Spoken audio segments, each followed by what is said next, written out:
right, good morning, everybody. Today is Thursday, February 9th, 2017. And this is Before the First Cup with Jules here on UCY.TV. Happy Thursday, everyone. It is a nippy 18 degrees and extremely sunny today here in upstate New York. So, where did we leave off on January 27th and 30th, which was the last time I was live?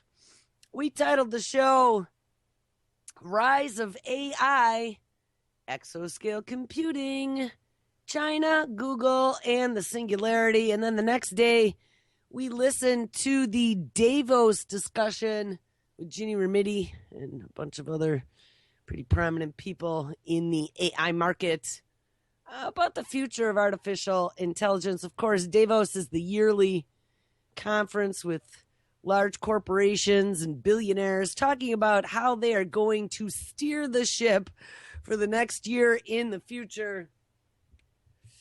And a lot of the stuff that they were talking about was stuff exactly that we have been talking about on the show. Internet of Things and IBM's Watson and how it's going to change everything. Coming of artificial intelligence is a danger. People right now are tra-la-lying along about how wonderful it is that we are creating these machines that can think for us. But we have discussed what happens when you don't use your brain. You know, long term, they are discovering already, because entire generations now have offset their thinking, given it up to the machine, let the TV and mass media do the thinking for them. We're discovering that the average human adult attention span is less than that of a goldfish. We're discovering that already the most basic AI is smarter than the average American adult. And remember, people, this is just the beginning. We are having survivability bred right out of us. Our biggest asset as a mammal is the size of our brain and our ability to use it. Our ability to critically think and be innovative, be all MacGyver-y, and get yourself out of sticky situations with paperclip and a chewing gum. But that's not going to happen here. If we start allowing ourselves to be augmented, of course, Kurzweil had talked about that so many times. Now we're hearing it echoed throughout the industry. Talking about Kurzweil, we're going to start there. I thought this would be a good one. We're going to read this story, and I probably read this one before, at least snippets of it. This is from October 2015. Ray Kurzweil, in the 2030s, mind you, that's only 13 years away from now, if it even seems possible. In the 2030s, nanobots in our brains will make us godlike. And of course, this will be the ultimate of merging with machine. We will be just nodes on that Internet of Everything. And if you see Internet of Things is being discussed everywhere, I'm seeing it on mainstream.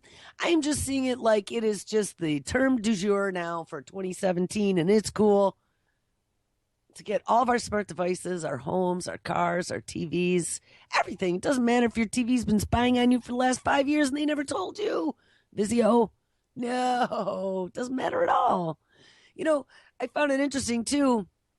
I see Skype, Microsoft Skype, is forcing an upgrade as of March. I think it's March 1st, I believe, for all their old desktop products.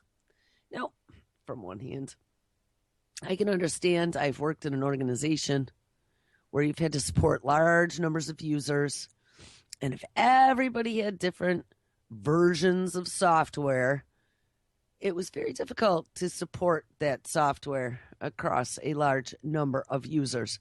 So you would make everyone get on the same version. And then you would work out all the bugs in that one version. Well, we now have Skype demanding that if you don't upgrade, and they've done this before, but this one seemed pretty urgent compared to others because they sent me multiple emails now on it as well. If you don't upgrade by March 1st, I believe was the date, your Skype may no longer work. And as a matter of fact, it may no longer function at all. And you'll probably be bagged and tagged as someone who's not getting with the program. Now, we've learned that Microsoft had a really powerful new translation tool. They were doing translation on the fly, and I know that doesn't sound like much. Yeah, whatever, translation. Google was doing translation too, but we discovered in our research that a lot of what's going on behind the scenes with this translation research is that they were learning to capture and understand the meaning of real-time conversations, not just spoken. We also had Kurzweil working on text and unformatted text, and to be able to gain understanding of the words around it and try to determine the context, even if it didn't know what was being said, determine whether or not somebody was using a code even. We found out that Google's AI was able for one of the very first times, and I think there have been 3 instances now where Google's AI has actually taught itself without any human intervention, and translation was one of them, where they had given it 2 languages that it had not learned, and it created itself a cipher to be able to translate between one language that it didn't know and the other. It taught itself to do that. That was without human intervention. That's where we're hitting the danger zone now. That's why is 2017 is going to be the year of AI, guys. We talked about that. It is coming, the year of the Internet of Things. It's going to be accelerating faster than we ever imagined this year. Every single day, I see new stories where we got some new AI application or IBM Watson moving into another vertical. I just saw some Asian law firm now hired Watson to work as a lawyer as well, and I don't know. There were a couple other things. We'll have to catch up this week. Sorry, guys. I spent my birthday week. I should apologize. I was gone a couple days longer than I expected because I got really sick. I got this horrible, horrible plague the day I was leaving for my birthday week to go see my friend. And it's actually been a really bitch of an illness. My munchkin had it first, and she gave it to me the day I was leaving. And we're still both struggling. She still got runny nose and everything. Mine went down into my chest and my ears, and my ear blew out on the plane, so that was fun. But anyway, so we'll catch up this week, though. I'll have to go through my AI scraping Google Alert emails are stacking up, but there's some crazy stuff out there. But let's get to, I want to continue because these were all lined up from before I left. So we're going to finish this off, and we'll start nice, fresh, shiny, and new on Monday. So anyway, Ray Kurzweil in the 2030s, and of course, Ray, good old Ray, he's one of the lunatics out there pushing this agenda forward.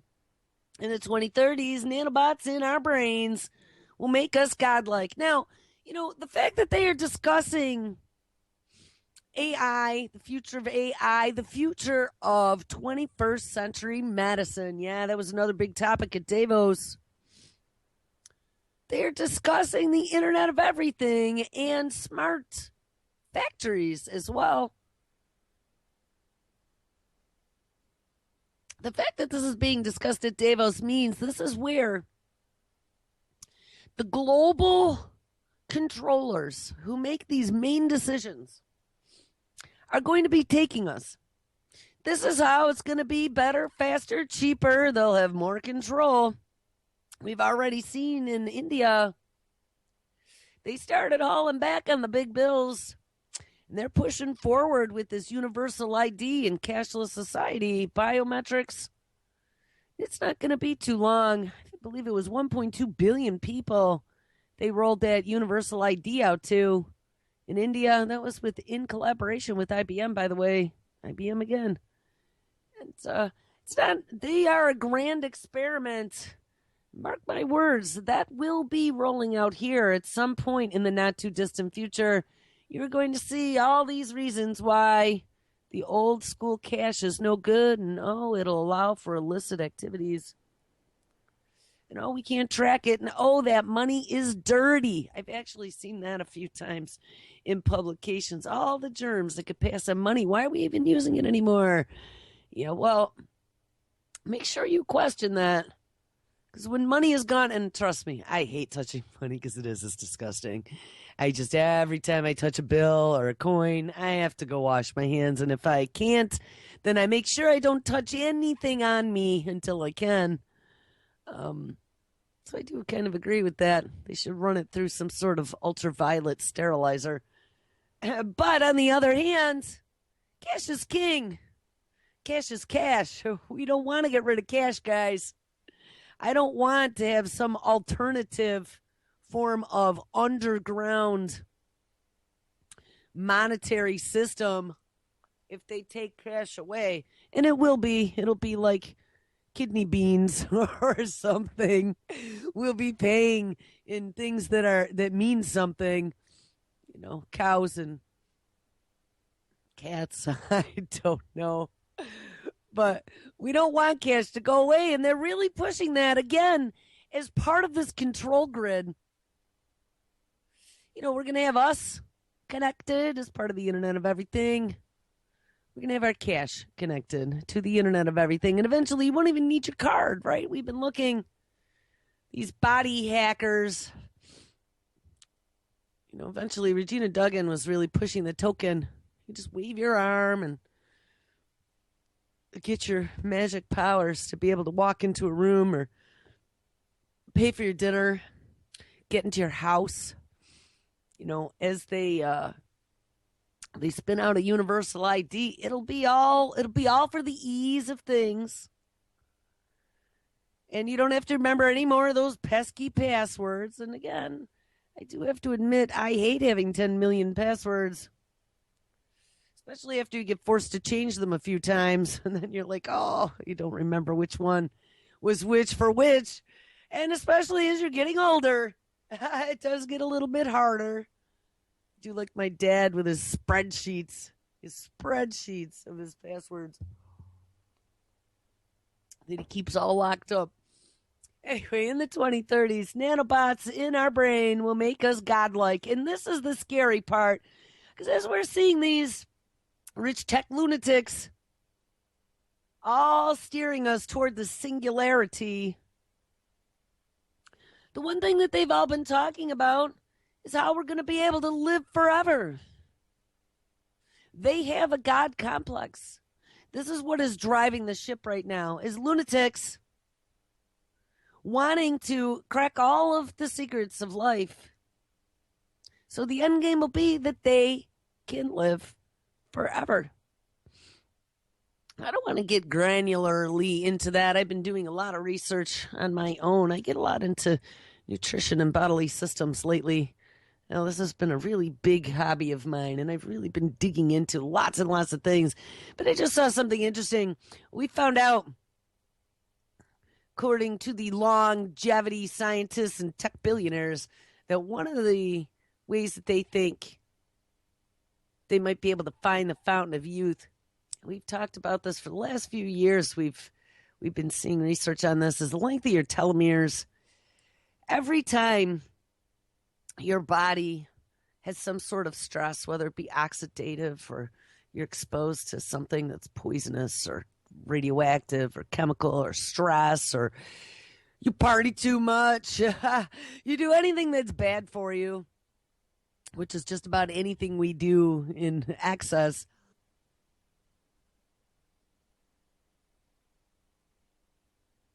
Sorry. Your telomeres shorten, and you only have so much length on those telomeres. And once they start getting too short, Jenny, well, it's almost curtains for you. You better make sure that they don't get short. I just saw a study. There's just such weird connections here. I don't even know if I have their names. Scott Kelly. I think that's his name. Scott Kelly. Yeah, Scott Kelly. Weirdly enough, Gabby Gifford's husband. Okay, Gabby Gifford's the woman who got shot that really kind of kicked off the call for gun control. She was a congressman or a senator, Gabby Giffords, or just an outspoken critic. I don't even remember who exactly or what exactly she was at the time, but I remember very distinctly when she got shot, and it was by, was it Roof? I don't know. There's been so many. I think it was Aurora, wasn't it? No, that was a movie theater. Who the hell knows? But it's the Gabby Giffords shooting. And Gabby Giffords, remember, she got shot in the head or the face. And she survived and didn't really have a lot of damage. But one of the things that they tried on her first and foremost was suspended animation. We've talked about this because they're doing a lot of research into suspended animation now for long distance space travel. But we discovered, and I knew about the suspended animation back 6 years ago when the accident first happened. Stephanie Sledge from Government Rag magazine, newspaper, online blog. Stephanie Sledge had gone to Arizona and dug deep into that shooting case. And Stephanie had discovered that some strange connections, and that was with Gabby getting that suspended animation treatment. But we find out later, Gabby Gifford's husband is Scott Kelly, who is a NASA astronaut.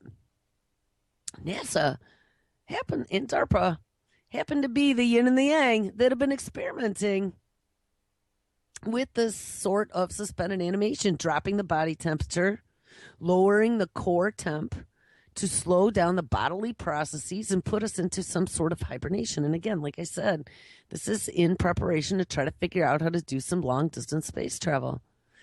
They've used this cooling down technique in the years since Gabby Gifford on some football players who had received some traumatic head and neck injuries. There was a Buffalo Bill as well. I remember very specifically. I don't remember which bill it was, but they saved him, and they actually saved his ability to walk and his motor function by, again, doing that exact same treatment where they dropped him into the big bathtub full of ice water, and they do cold plasma in an IV, and they cool him down drastically.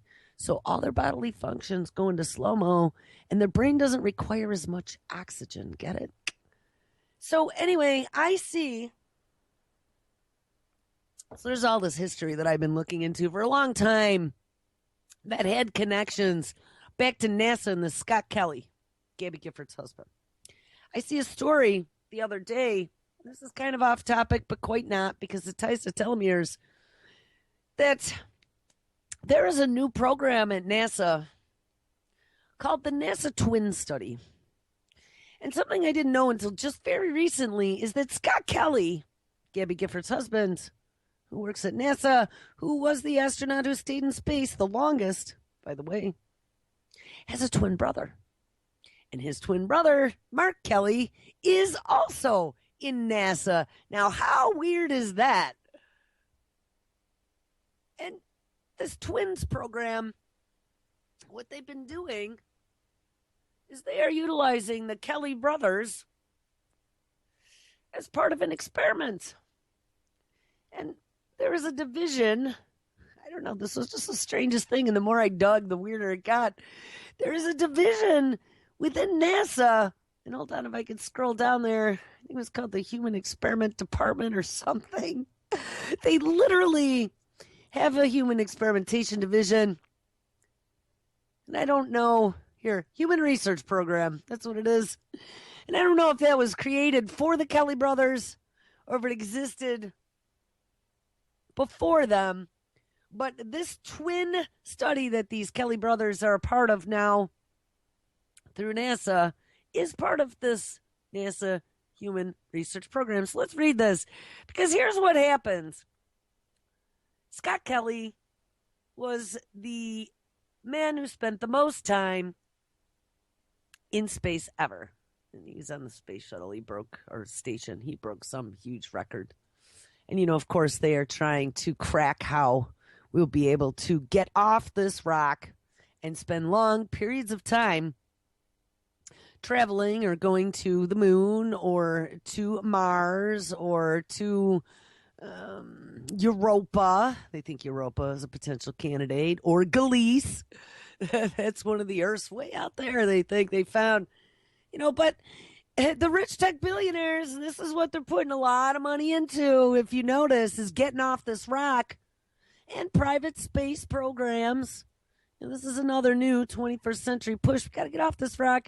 Got to pass executive space orders and make sure we take control of everything. Guys, there's something strange afoot. So get this. Early results from the NASA's twin study involving Mark and Scott Kelly are actually kind of unnerving. We cannot predict what space will do to us, and this is why this is so important. Rich people are investing. When it comes to seasoned astronaut Scott Kelly, that is the husband of Gabby Giffords, who last year broke the U.S. record for the most time spent in space, NASA sure got lucky. A wink, because he happens to have an identical twin brother who is his exact genetic copy, and I'm going to add, and happens to be a NASA astronaut. I mean, this is just bizarro. Says that means the space agency had the perfect opportunity to figure out how extended periods of microgravity can affect the human body. And now that the first results from NASA's twin study are in, it is becoming clear that in some cases the effects are totally opposite of what scientists were expecting. Well, how strange. Figuring out how humans are affected by long-term exposure to the conditions of outer space is something researchers have been grappling with for decades, right? Since they really never had people outside of that magnetosphere to see what exactly would happen long-term. You better figure it out fast, since you got people like Elon Musk, Branson, Bezos, all chomping at the bit to get these rockets off the ground. For one thing, the sample size is incredibly small. Only 10 people can be living on that International Space Station at any one time. And remember, we're dumping that soon. The U.S. said we are going to abandon that space station and work on the moon base. That was probably 6-8 months ago they announced that. But we've only been sending humans into space, wink, for over 50 years. And there is a control group problem, of course, because each human is different.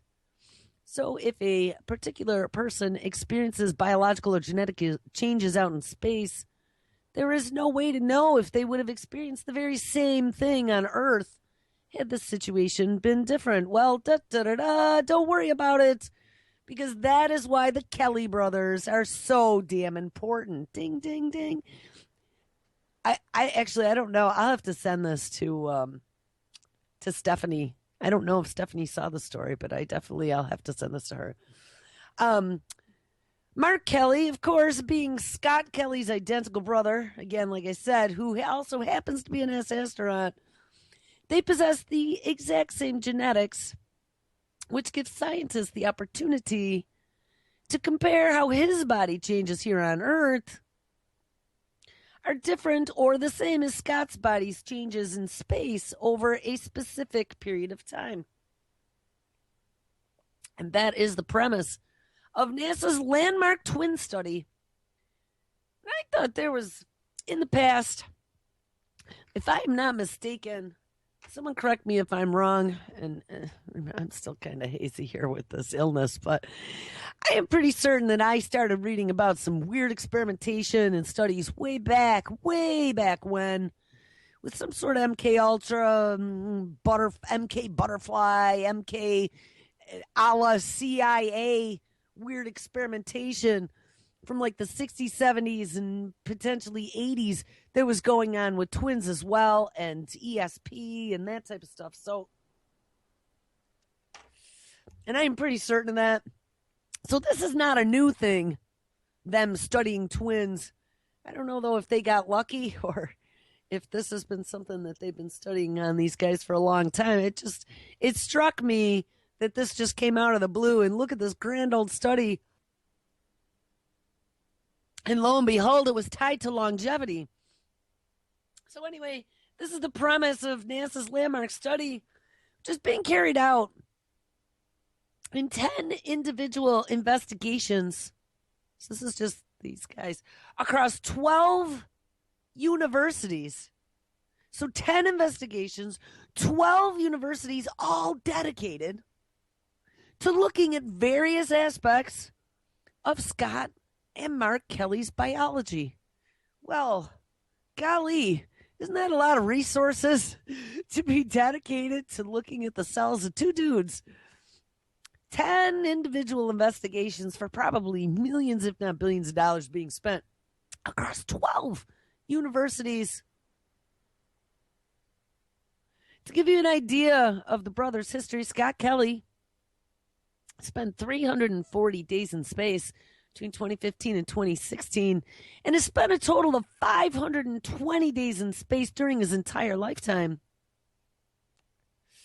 I would say that makes Scott Kelly quite the experienced astronaut. But on the flip side, Mark Kelly, who also calls himself an astronaut, has only spent 54 days in space across multiple missions between 2001 and 2011.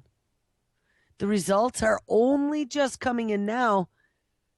And while the researchers are a long way off from making any conclusions just yet, what we are seeing are significant differences between the brothers, and not necessarily in the way you might think. And this is where it gets strange, guys. Almost everyone is reporting that we see differences, says one of the team, geneticist Christopher Mason from Weill Cornell Medicine in New York City. The data is so fresh that some of it is still coming off the sequencing machines. But based on previous animal studies, which may have shown worrying signs of liver damage in spacefaring mice and brain damage that could lead to anything from memory loss to anxiety to full-on dementia, it is easy to assume that the changes to Scott Kelly would be far worse than Mark, since Scott spent 10 times more time in space than Mark experienced in the comfort of Earth's protective magnetosphere. And let's not forget what's been happening to astronauts themselves, including eye problems, bone density loss, and discomfort, akin to the world's worst hangover when they come home. But one of the most striking results from the twin study so far is that during his year in space, Scott, Gabby Gifford's husband, Scott's telomeres, you know, those little things that shorten every time you have some sort of stress or damage or oxidation or whatever, drink too much or eat too much pizza, that shorten your lifespan. Scott's telomeres, the DNA protecting structures on the ends of his chromosomes, actually grew to be longer in his white blood cells than his brothers. Ding-a-ling-a-ling-a-ling-a-ling. Now, when I posted the story last week, I think I might have been out of town at that time, but I put a little note. It's a win for this round for longevity medicine. They have been spending so much money, time, and research in the labs trying to discover how to lengthen telomeres. This is something that tech billionaires are investing in, and who would have thought that they were going to find by sending someone up into space that those telomeres, at least in the white blood cells, would lengthen. So it's quite the surprise. And like I said, we have all these tech billionaires investing in longevity medicine. We also have them investing in rocketry and the future space program. So how interesting is it that there is some potential good news in the realms of longevity when it comes to space? This is exactly the opposite of what we thought would happen, says one of the team, Susan Bailey, a radiation biologist at Colorado State University. A second lab has also confirmed this unexpected increase in telomere length. That's pretty nuts because telomere length is thought to be one of the most important indications of health and longevity. And each time a cell divides, your telomere gets shorter to the point where the cell can't replicate anymore. And a cell that can no longer replicate either dies or becomes sentient, which means it can no longer grow or function as it should. Right? We become defective. This telomere shortening process has been associated with a higher risk of cancer and premature death. So scientists think that the longer your telomeres are, the more likely you are to avoid the most damaging effects of aging. So why would life in space, with all of its provably harmful cosmic radiation, gravity levels that humans have not evolved to cope with, and strange and limited diet choices, result in the apparent benefit of longer telomeres? I don't know, you tell me. But I could guarantee you that there are creepy guys like Kurzweil that are rubbing their hands together and now want to get a $150,000 trip to space. I don't remember who was commercializing that. Was that Virgin? It was one of them. Virgin Atlantic, Sir Branson. What was his first name? Branson, who was just out partying with Obama. Did you see him in the British Virgin Islands? A couple days ago, I saw they were like windsurfing or wind skiing. I don't know. I'm sure Obama will go into space once they get that off the ground. You also have Demi Moore's ex. What was his name? The kid who married his mom. Demi Moore, she's just like is psychopathic over this longevity shit. So he was investing all of his bazillions and fortunes when he was her husband. I don't think they're married anymore. Into trying to keep Demi young. This is he's booked a trip up on when they start sending shuttles up for commercial space travel. It is not clear yet as to why this happens, but one early hypothesis is that Scott was exercising more and eating more lean foods in space than Mark was down on Earth, which is true. I thought about that. You got to stay in good shape when you're in space. You got to keep moving. And these benefits not only counteracted the damaging effects of space, but they overtook them. And that is possible, but I don't think so. I mean, nutrition and exercise are very important, and they do keep you young. In all my research, I've come to the same conclusions. But, how do they explain? Does it make you younger? Like, it's just bizarro. So anyway, what might seem like good news that Scott appears to have gained an apparent health benefit from being in space. What is more striking is the fact that it was so unexpected. So of course, we're going to have lots of money now dumping into this. The last thing that anyone wants, if you were one of the dumbasses considering being one of the first astronauts on a 6-month journey to Mars, is that potential colonists, you want to make sure that their health and well-being will be beneficial. And this could just be the tip of the iceberg. Live forever, go to Mars, right?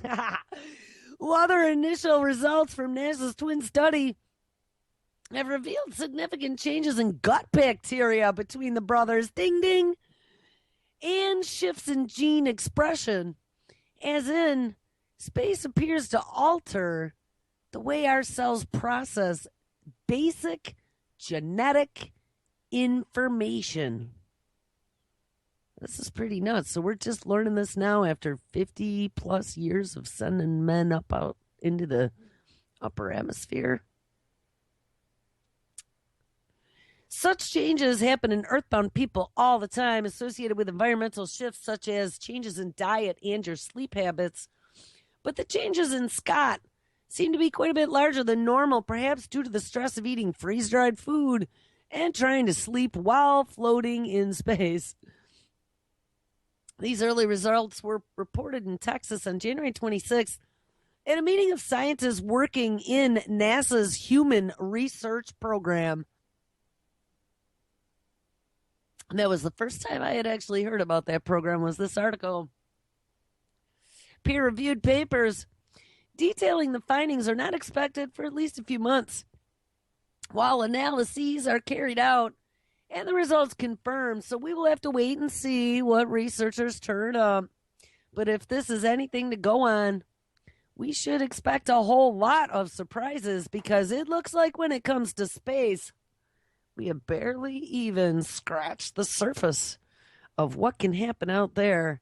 And there is nothing quite so unnerving as the unknown. And I have to say, guys, it sure is, because this is this human experimentation now that they are doing to see what kind of benefits or detriments you have from going up into space. The space shuttle station, is still within our magnetosphere. It's not even like it's out there in wide open space, getting fully irradiated. And like I said, we got all these rich billionaires now who are starting their own space programs and commercializing everything.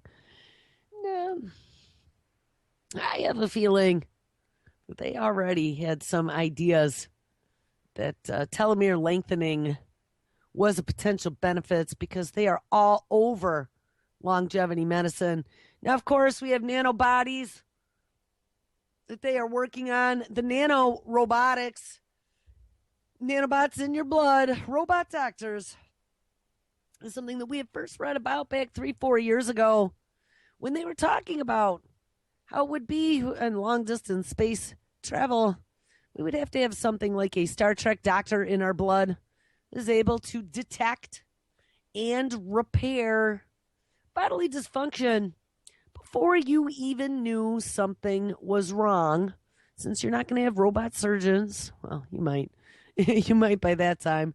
But if you're on Mars long term, you're not going to necessarily have all the technology we have here. So they have to make something that will be able to fix and cure you without having access to resources here on Earth. And those little nanobot doctors were one of the ways that they were already working on for NASA for long distance space trips. Well, we had a story here the other day.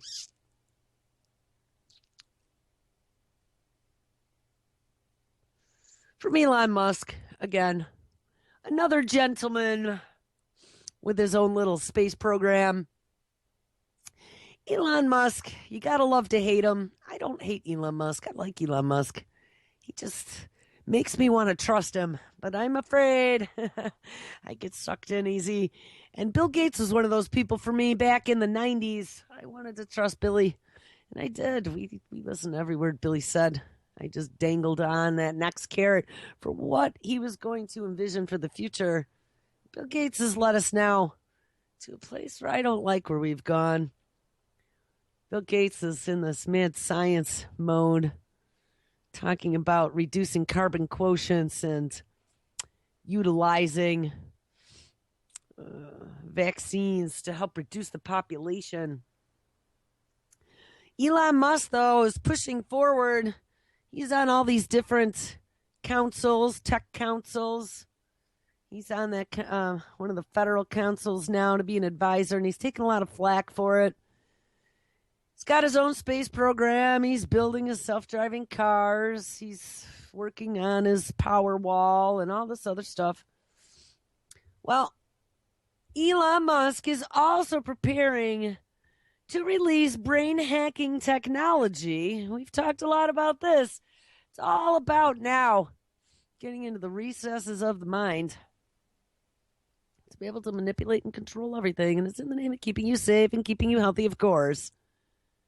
But he is not alone. Today, and this was from January 25th. Elon Musk stated that updates regarding his neural lace project, which is meant to augment the human mind, are coming next month. Now, for all the loving you've been doing on Elon Musk, ding, he is working on a neural lace project. Remember, Elon Musk is one of the people who came out and warned about super intelligent AI, who came out and warned about the future, saying that eventually we will be enslaved by them and they might keep us as pets, keep us in cages to keep us safe.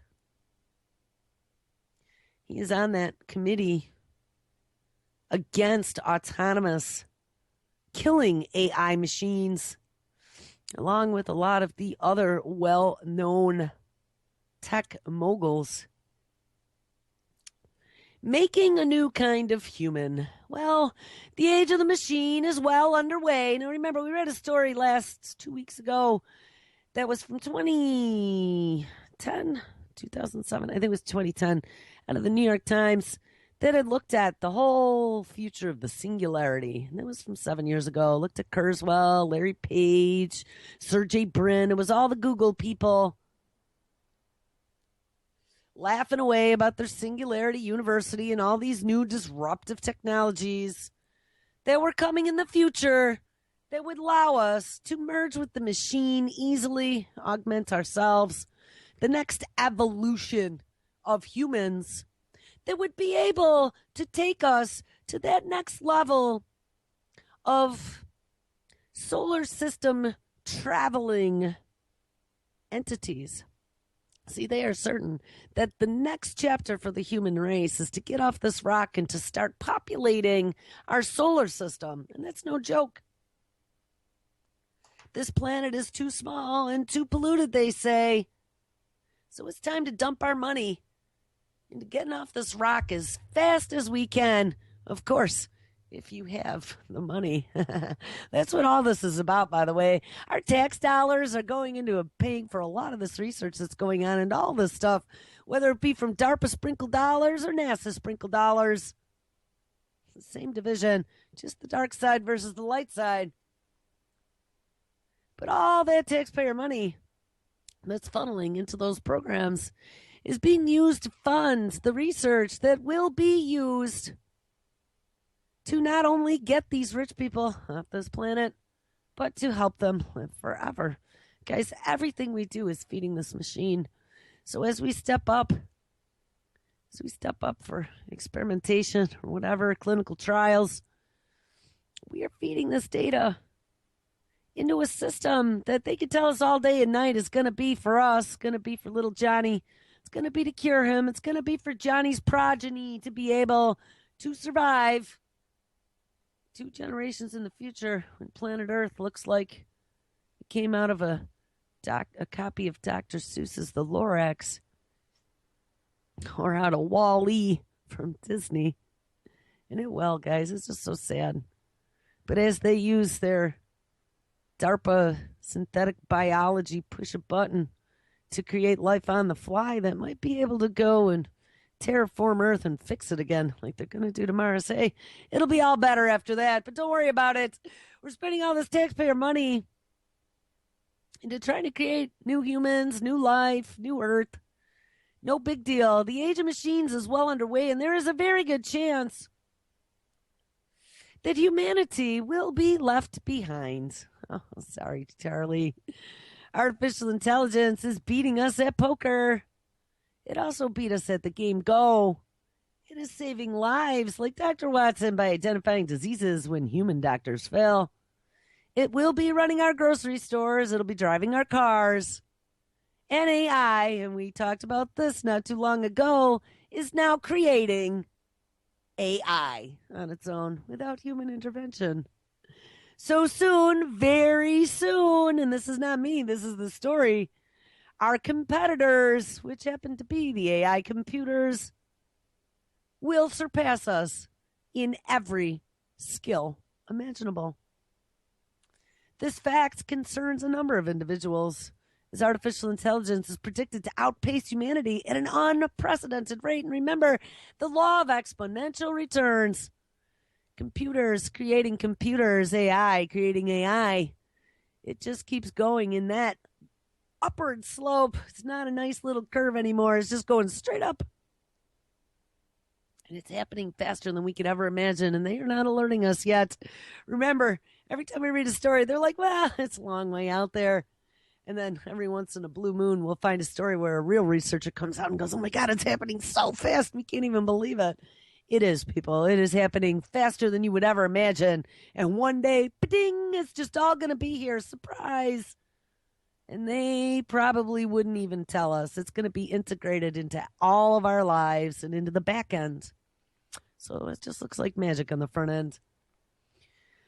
But this is now predicted to outpace humanity at an unprecedented rate, which may result in AI looking at us in the end as nothing more than house pets, or maybe even doing away with us entirely. This fear, and it is a real fear, has pushed Elon Musk to suggest something rather unconventional. And this is where I'm a little scared, because Elon, he struck me as really being heartfelt about his belief that AI is going to make us pets or kill us all. And I would have to second his opinion. I felt that for a very long time. You remember, machines have no emotions, so it's not like they could feel some empathy for you because you might be cute or funny. No. We don't need you. You're a nuisance and you're getting in the way, and you guys are like fleas. So, one little squirty.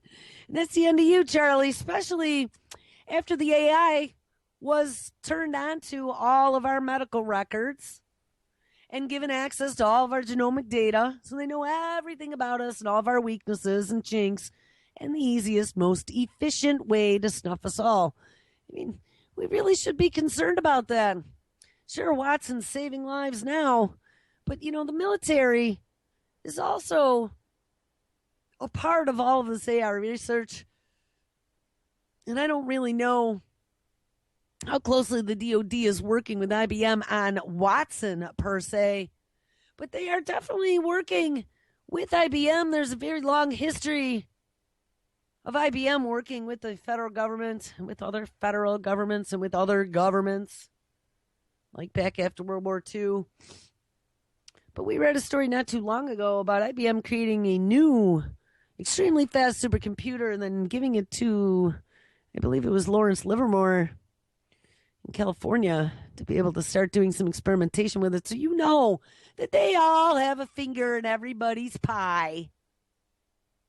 But anyway, Elon Musk's fear that we might be house pets or wiped out by AI has pushed him to suggest something rather unconventional and almost controversial, and I would say pretty controversial, and that would be the neural lace. In short, neural lace is a device that is intended to grow with your brain. Its primary purpose is to optimize mental output through a brain-computer interface. Now, look, guys, remember, we've been talking about DARPA and brain implants, and they are trying to normalize these things. Remember, they had National Geographic do live brain surgery. That was to cure Parkinson's patient with their little implant that would push the dopamine button. They want to normalize this, and this augmentation is something that we're hearing more and more. Little Johnny won't be able to compete in the future unless he is augmented. The primary purpose of this mesh, this neural lace, is to optimize mental output through a brain-computer interface, allowing the human brain to effortlessly access the internet and thus keep up with and someday merge with intelligent systems. Now, funny that we're discussing this because the story we started with today was Ray Kurzweil in the 2030s. Nanobots in our brains will make us godlike. And one of the things that Kurzweil, and in the story they even quote Google co-founder Larry Page, it talked about was being able to have these little nanobots connect to our neocortex in our brains so we could be connected 24/7 to the internet cloud and augment our thinking capabilities. There are a lot of rich people who are talking about these same sorts of technologies. Musk asserts that this neural lace could push our cognitive performance levels to that are comparable to that of AI. And he has teased updates before, and now we may be finally getting something solid.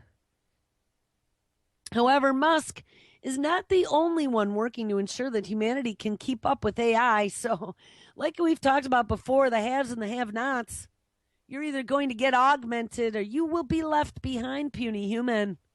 Meatbag. They're going to call us meatbags, and those guys will be the tin cans. Braintree founder Brian Johnson is also investing $100 million to make a neuroprosthesis to unlock the power of the human brain and ultimately to make our neural code programmable. We've talked about brain reconditioning. It looks like they're talking about taking this even a step further. Johnson outlines the purpose of his work, stating that it is all about co-evolution.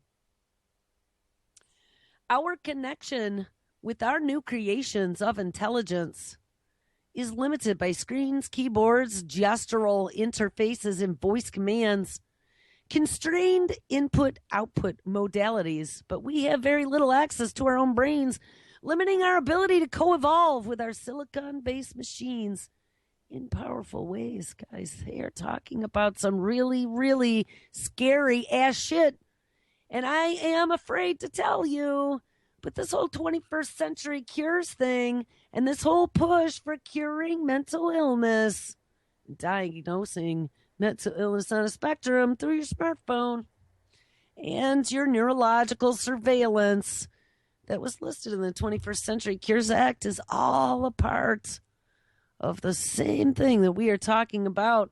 The Brain Initiative gives them carte blanche to do all kinds of experimentation, and 21st Century Cures makes it legal. Yes, the Johnson's company called Kernel wants to do more than just allow humans to interface with machines. His neuroprosthesis is intended to also repair our cognitive abilities, which allow us to combat neurological diseases, because, of course, we have such an epidemic of dementia and Alzheimer's and everything else. And they'll know exactly who you are, of course, because, like I said, they'll be able to diagnose you through your smart device and then be able to monitor you non-invasively with your Fitbit-like device. But they will allow us to combat neurological diseases such as Alzheimer's, ALS, Parkinson's, and other conditions that destroy our brains and our lives.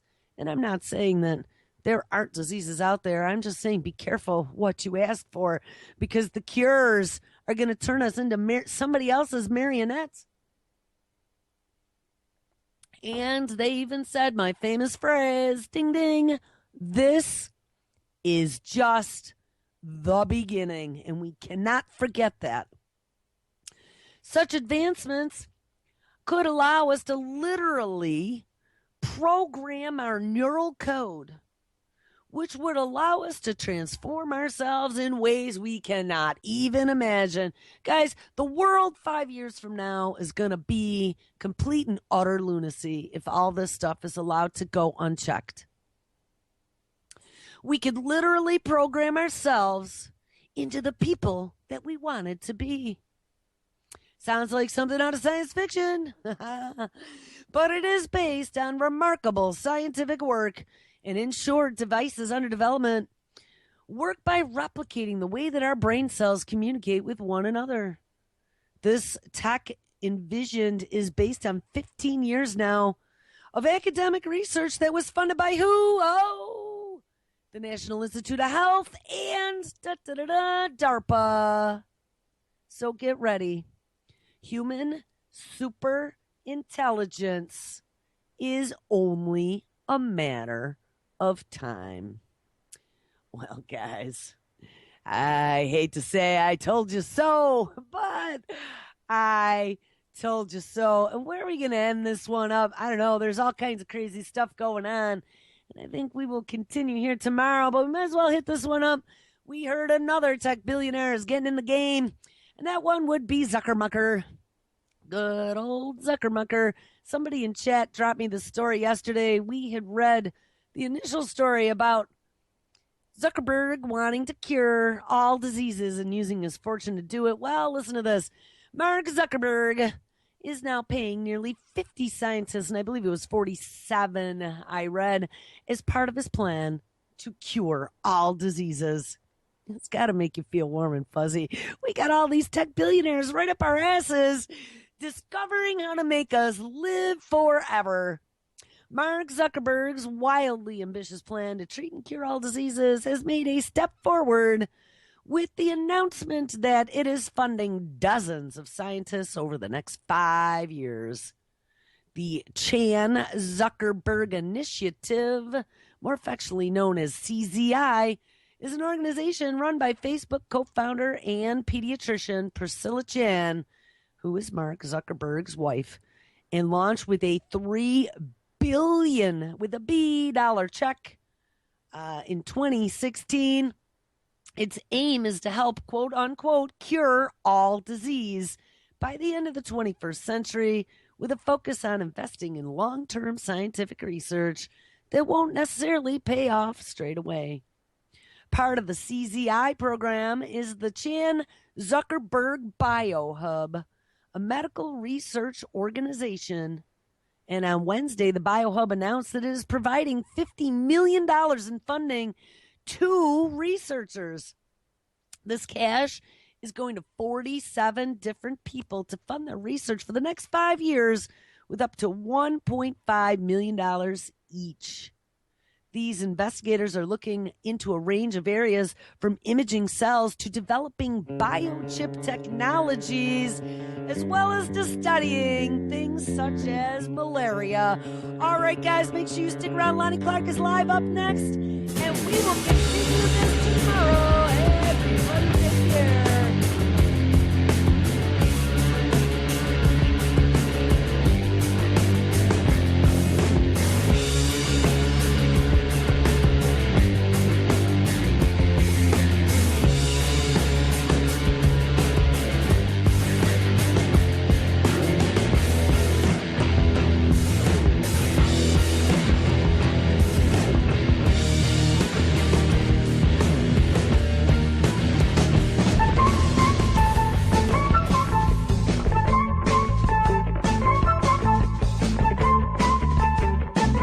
Aussie Skateboard.